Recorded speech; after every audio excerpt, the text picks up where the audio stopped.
弟兄姐妹平安，今天2月18号，他知道我的价值，他知道我的价值。雅各书6章4到13节，其中第4节这样说：亲爱的，你像得撒那么美丽，像耶路撒冷那么动人，像林立的军旗那么耀眼。佳偶把众女子一起带去寻找良人，良人看见了他，就开始赞美他。心腹变成了军队。在第5章，我们已经可以找一些线索，知道我们爱良人，即使在我们不方便的时候，也愿意回应他的呼召，他的造访，甚至不惜被人误会打压，我们仍然甘愿付出代价来寻找他，这样就可以成为一位心腹战士了。事实上，亲爱的弟兄姐妹，我们成为神的儿女，我们享受了神一切的美好，特别是我们可以明白神的心意，我们跟神有非常好的心灵的契合，我们知道这位神爱我们，他更知道是全能，他知道我们的过去、现在跟将来，而且他应许与我们同在，必要带领我们。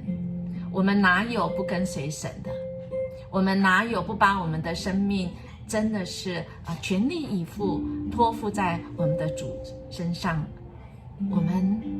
就是要跟定主了。当然，主爱我们，带领我们一路走的服事道路，或者是我们的生命的各种旅程，我们会遇到困难，我们也会有拦阻，甚至有时候我们害怕各种的情境，像现在的疫情，我们可能必须要停下来，甚至于我们怎么才开始开工，就好像感觉倒退了好几步，我们挫折，我们不知道该如何是好，我们惊吓。但是亲爱的弟兄姐妹，我们的主与我们一起，只要我们愿意为主而战，我们是打不死的，因为我们都是神心腹的战士，因为我们有一个身份，我们不是只有童女而已，我们不只是神的仆人，不是，我们是神的儿女，而且我们如今有这个身份是独特的，我们是可以为主而战。感谢神，使我们在一开始工作，今年新的开始，我们就有一个这个确据，我们知道我们在神眼中的价值，不是价格哦。神看重我们每一位，神这么爱我们，必与我们同在，他使我们有力量。我们日子如何，我们力量就如何。我们一起来祷告。爱我的上帝，是你帮助我看见自己的价值，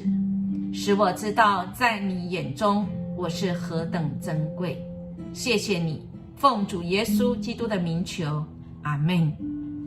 亲爱弟兄姐妹，今天我们是得胜的日子，